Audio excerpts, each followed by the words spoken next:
Hello friends, welcome to Jharkhand Pariksha. तो ये जो लेक्चर है इसमें ये लेक्चर नंबर कितना हो जाएगा? लेक्चर नंबर स्टार्टिंग में हम लोगों ने पढ़ा था इंट्रोडक्शन। ओके, उसके बाद हम लोगों ने देखा संथाल ट्राइब के लिए एक्सप्लेनेशन, उसके बाद उरांव जनजाति, फिर मुंडा जनजाति। ओके, तो ये लेक्चर नंबर 5 है जिसमें हम लोग देखेंगे हो जनजाति के जो क्वेश्चंस हैं उसके एक्सप्लेनेशन को। ओके, एक मिनट। ओके, तो ये जो चैप्टर है हो जनजाति का, कंसेप्चुअली इसको पढ़ाया जा चुका है पेड क्लासेस में। झारखंड जीएस का जो पेड क्लास चलता है एप्लीकेशन में, और टेस्ट भी अवेलेबल है। टेस्ट जो है वो बाइलिंगुअल फॉर्मेट में, हिंदी इंग्लिश। तो उसी टेस्ट के क्वेश्चन का एक्सप्लेनेशन यूट्यूब पर फ्री ऑफ कॉस्ट है। ओके, चलिए स्टार्ट करते हैं हम लोग क्वेश्चन को। क्वेश्चन नंबर 1 है, झारखंड की चौथी सर्वाधिक जनसंख्या वाली जनजाति कौन सी है? तो झारखंड की बात की जाए तो नंबर एक पे संथाल है। और सेंसस या यूं कहें इकोनॉमिक सर्वे में जो डेटा दिया हुआ है उसके अकॉर्डिंग टोटल जो ट्राइब्स हैं झारखंड में उसका 34% क्या है? संथाल है। नंबर 2 पे उरांव है। नंबर 2 पे क्या है? उरांव है। और इनकी जो जनसंख्या ये 19.86% है। नंबर 3 पे मुंडा है। ओके, इनकी जो जनसंख्या है ये 14.22% है। और फोर्थ पोजीशन पर है हो जनजाति। हो जनजाति ये 10.7% है। ये सब मिलाकर झारखंड की जो जनजाति है उसका 75% या उससे ज़्यादा पॉपुलेशन कवर करती है। तो जो चौथी सर्वाधिक जनसंख्या वाली जनजाति है ये क्या हो जाएगा? ऑप्शन बी, हो जनजाति। इसके बाद है झारखंड की जनजातियों में हो का जो परसेंटेज है वो कितना है? तो हो का परसेंटेज है 10.74। ऑप्शन डी इसका आंसर हो जाएगा। नेक्स्ट, हो जनजाति किस प्रजाति समूह के अंतर्गत आते हैं? तो प्रोटोस्टोलॉइड मैंने बताया था कि इसमें जो है प्रिमिटिव ट्राइब्स में ब्रजिया को छोड़ दीजिए, बाकी कितना बच गया? 7 बच गया। इसके अलावा संथाल, उरांव द्रविड़ में आ जाता है। ओके, फिर मुंडा जो है वो ऑस्ट्रोलॉइड में आता है। उसके बाद हो इसमें आ जाएगा, ठीक है, भूमिज आ जाएगा, भूमिज हो गया। ओके, खड़िया हो गया। ये सभी जो है किस में आ जाएंगे? प्रोटोशोलॉइड में आ जाएंगे। ओके, देखिए बहुत सारे मानव शास्त्री, मानव वैज्ञानिक ने जो क्लासिफिकेशन किया है तो उसमें द्रविड़ को रखा ही नहीं है। तो इसलिए द्रविड़ वाला जो कैटेगरी है वो आपको, वो जो ट्राइब है वो मिल जाएगा प्रोटोशोलॉइड में। बहुत मानव शास्त्रियों ने क्या किया है कि उन्होंने ऑस्ट्रोलॉइड को नहीं रखा है। तो ऑस्ट्रोलॉइड का जो ट्राइब है वो किसे मिल जाएगा? प्रोटोशोलॉइड में। तो जो कॉमन वे में देखने को मिलता है वही 3 है। अगर ऑस्ट्रोलॉइड ऑप्शन में नहीं है और ऑस्ट्रोलॉइड का जो ट्राइब्स मैंने पढ़ाया मुंडा और करमाली, तो अगर ऑस्ट्रोलॉइड नहीं है तो प्रोटो ऑस्ट्रोलॉइड में आप इसको जो है शामिल करके आंसर कर सकते हैं। ठीक है, इसका आंसर ऑप्शन ए हो जाएगा, प्रोटो ऑस्ट्रोलॉइड। नेक्स्ट है, इनमें से किस जनजाति की भाषा ऑस्ट्रो एशियाटिक भाषा परिवार से आती है? ऑस्ट्रो एशियाटिक भाषा जो है इसको ऑस्ट्रिक भाषा परिवार बोलते हैं। इसी का ही एक पार्ट होता है मुंडारी, लेकिन ज़्यादा जनसंख्या होने के कारण मुंडारी भाषा में इसको मुंडारी भाषा परिवार भी बोला जाता है या फिर ऑस्ट्रिक ऑस्ट्रिक भाषा परिवार भी बोला जाता है। ओके, तो इसमें बहुत सारे लैंग्वेजेस आ जाते हैं, जैसे कि संथाल का हो गया, हो जनजाति का हो गया, इस तरह से बहुत सारे लैंग्वेज आते हैं। तो ये जो हो जनजाति की भाषा है, भाषा को तो हो बोलते हैं, लेकिन ये किस भाषा परिवार में? ये मुंडारी भाषा परिवार में है। इसी को ऑस्ट्रिक बोलते हैं, इसी को ऑस्ट्रो एशियाटिक बोलते हैं। संथाल की जो भाषा है वो भी मुंडारी भाषा परिवार में ही आती है, और मुंडा का मुंडारी तो खैर है ही। तो ये तीनों ऑप्शन इसका आंसर हो जाएगा, मतलब ऑप्शन डी। नेक्स्ट हो जाएगा, हो जनजाति की भाषा के लिए कौन सी लिपि है? तो इनकी जो भाषा है इसको क्या बोला जाता है? बारंग चीती बोला जाता है। 12 चीती नहीं, बारंग,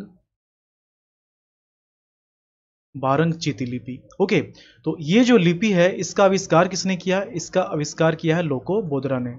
इसका आविष्कार किया है लोकोबोद्रा ने। यहाँ पर आप देख रहे हैं ओल चिकी। तो संथाल की जो भाषा है, जो कि 92nd अमेंडमेंट के तहत 8th शेड्यूल में एडिशन हुआ है इस लैंग्वेज का। तो इस लैंग्वेज का जो स्क्रिप्ट है उसको बोलते हैं ओलचिकी, जो संथाल की भाषा संताली है। ओके, और हो जनजाति की भाषा हो जो है इसका लिपि क्या है? बारंग चीती, जिसको लोकोबोद्रा ने लिखा है, मतलब इस्टेब्लिश किया है। नेक्स्ट, बारंग चीती, ये बारंग होगा, ये जो है ये बारंग होगा। ओके, तो बारंग चेती लिपि का आविष्कार, ये जो लिपि है किस भाषा के लिए है? ये हो जनजाति की जो भाषा हो है उसके लिए है। इसका आविष्कार किसने किया है? इसका आविष्कार किया है लोकोबोद्रा ने। और संथाल की जो भाषा है संथाली, उसको लिखने के लिए जो ओल्चिकी लिपि का इस्तेमाल होता है उसको रघुनाथ मुर्मू ने स्टैब्लिश किया है। यहाँ पर इसका आंसर ऑप्शन सी लोकोबोद्रा हो जाएगा। रिजले के अनुसार हो जनजाति में कितने गोत्र पाए जाते हैं? जनजातियों में गोत्र जो है ये पाया जाता है, बहुत सारे ट्राइब हैं, 4 से 5 ट्राइब हैं, समय के साथ आपको पता चल जाएगा। तो 4 से 5 ट्राइब है जिसमें कि एक ही गोत्र है, या फिर यूं कहें गोत्र नहीं है। तो गोत्र नहीं कहने का मतलब एक ही गोत्र, एक से ज्यादा नहीं है। ओके, तो ये क्या है कि गोत्र ज्यादा नहीं है, गोत्र एक ही है।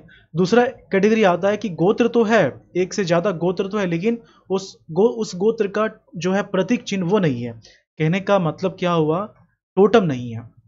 तो बहुत सारे ट्राइब है, जैसे कि चेरो का गोत्र है लेकिन टोटम नहीं है।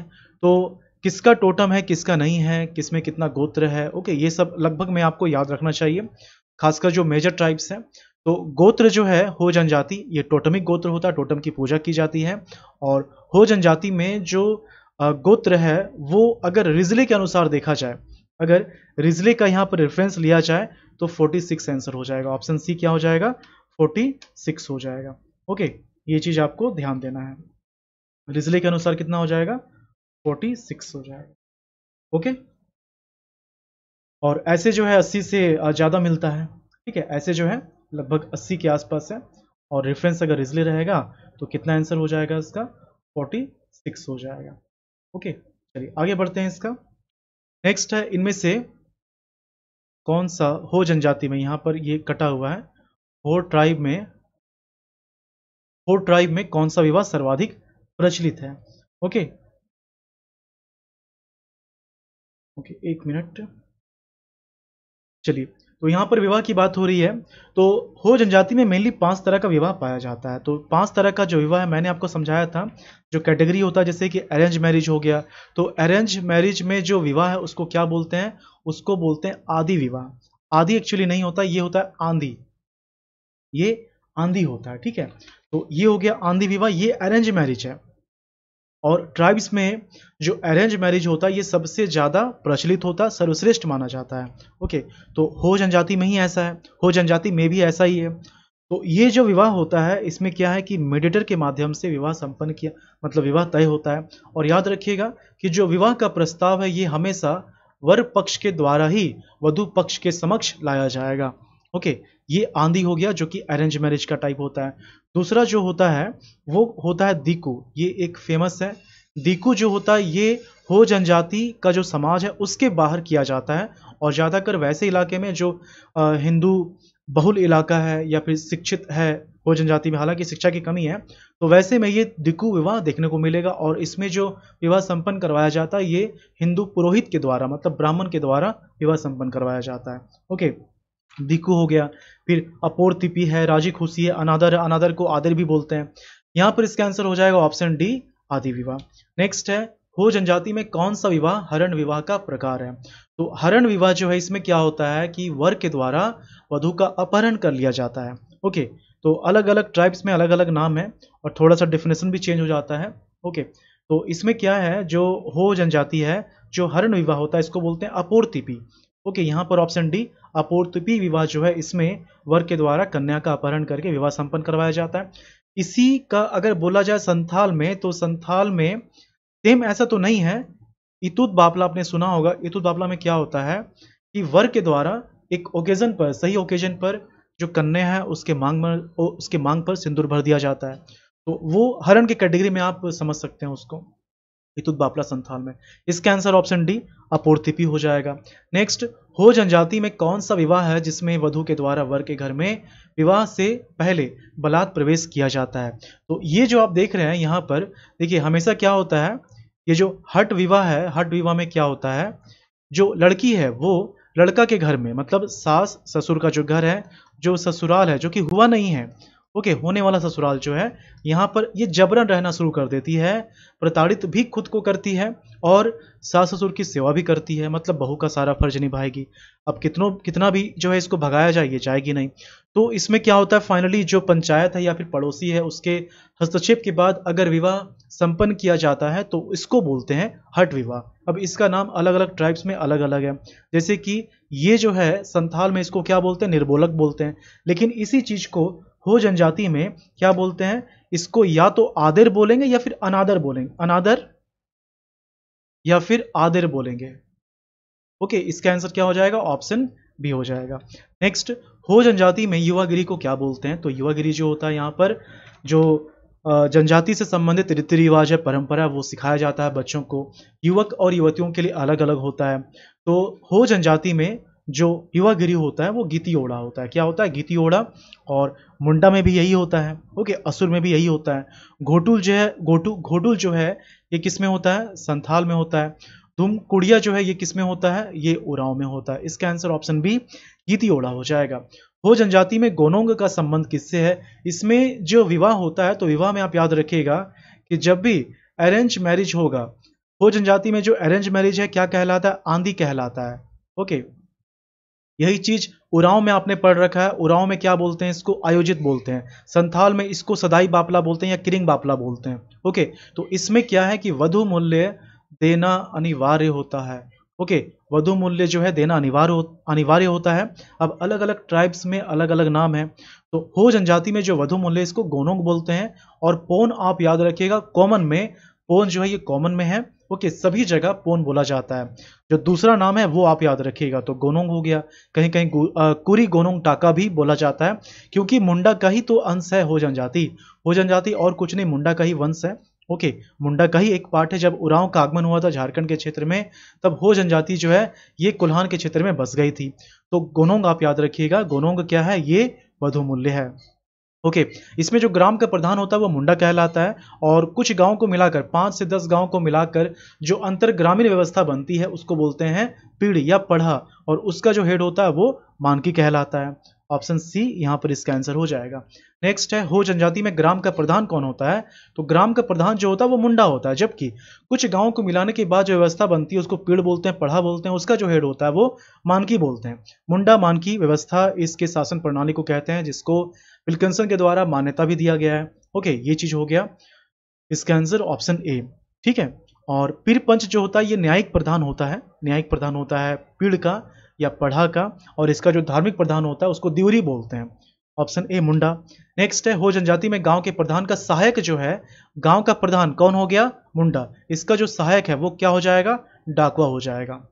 शासन वाला जब चैप्टर हम लोग पढ़ेंगे तो उसमें और भी अच्छे से ये क्लियर हो जाएगा। नेक्स्ट, एटे तुर तुड ये क्या होता है, हो जनजाति के गांव में जो अखरा होता है, तो अखरा इसका काम क्या होता है, जो भी सार्वजनिक कार्य हैं वो सभी यहाँ पर किए जाएंगे। ओके, कोई भी कल्चरल इवेंट है उसका वो भी यहाँ पर किया जाएगा। ओके, पंचायत की बैठक भी यहाँ पर होती है, ठीक है। तो अखरा क्या है, ये एक तरह से सार्वजनिक स्थल है। ओके, लेकिन अगर ये अखरा जो मुंडा या मानकी उसके घर के पास रहेगा तो उसी को बोलते हैं एटे तुर तुड। ओके, तो जनरली आप याद रखिएगा कि हो जनजाति में जो अखरा होता है इसको एटे तुर तुड बोला जाता है। ऑप्शन सी इसका आंसर हो जाएगा। नेक्स्ट, हो जनजाति में एली का संबंध किससे होता है, एली जो है, जो हड़िया होता है इसी को एली बोलते हैं। ओके, एली बोलते हैं इसको। और एली को दियांग भी बोला जाता है। और ये आप जानते हैं कि जो देवी देवताओं की पूजा होती है तो उसमें एली को अर्पित किया जाता है। मद्यपान हो जनजाति के जो लोग होते हैं काफ़ी ज़्यादा करते हैं। ओके, यहाँ पर इसका आंसर क्या हो जाएगा, ये एक पेय पदार्थ है। पूरी तरह से हड़िया नहीं है लेकिन हड़िया का ही एक टाइप समझ सकते हैं। ऑप्शन सी पेय पदार्थ है ये। नेक्स्ट, हो जनजाति में कौन सा पर्व खेतों में बोए गए बीज की सुरक्षा के लिए मनाया जाता है, तो यहाँ पर अलग अलग फेस्टिवल है। और सबसे जो इंपॉर्टेंट फेस्टिवल है वो बोलते हैं, या तो माघे बोलेंगे या फिर माघे बोला जाता है, ठीक है। माघे या फिर माघे बोला जाता है, जो कि माघ महीने में कृषि वर्ष जब खत्म होता है, कृषि का कार्य जब खत्म होता है तो उस समय ये मनाया जाता है। बीज बोने का जो त्यौहार है वो हेरो है और उसको इसलिए किया जाता है ताकि जब बीज बोया जाए तो उसकी सुरक्षा हो सके। ऑप्शन बी हो जाएगा। दामू रोई जो है ये धान रोपने के समय मनाया जाता है। बतौली इसको छोटी सरहुल बोलते हैं।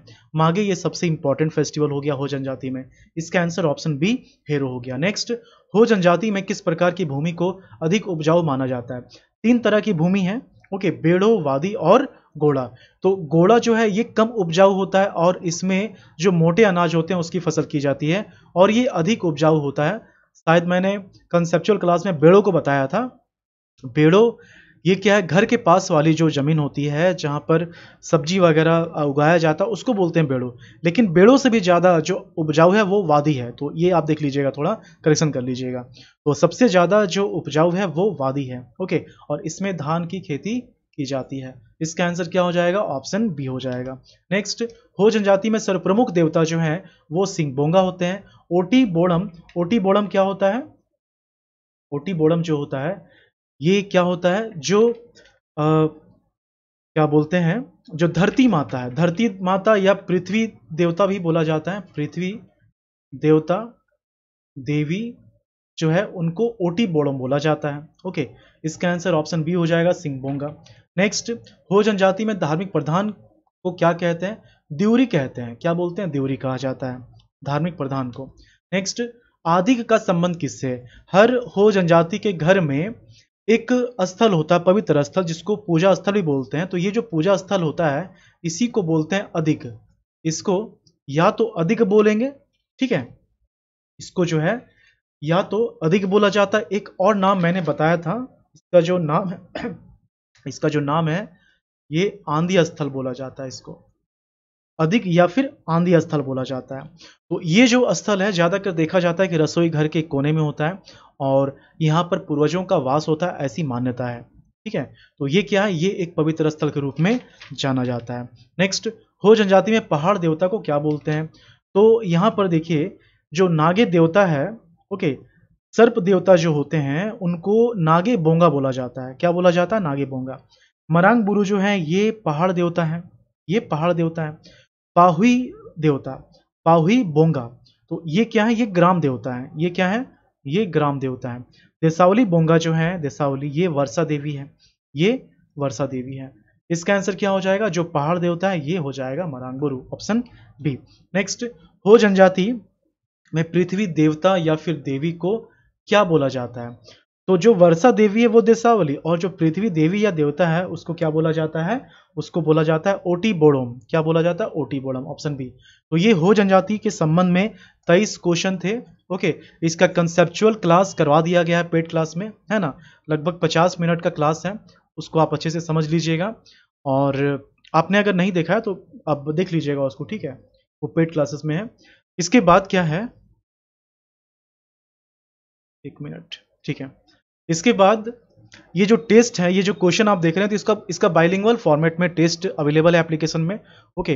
तो वहां भी आप इसको अटेम्प्ट कर सकते हैं। चलिए मिलते हैं नेक्स्ट क्लास में। Thank you for watching Jharkhand परीक्षा।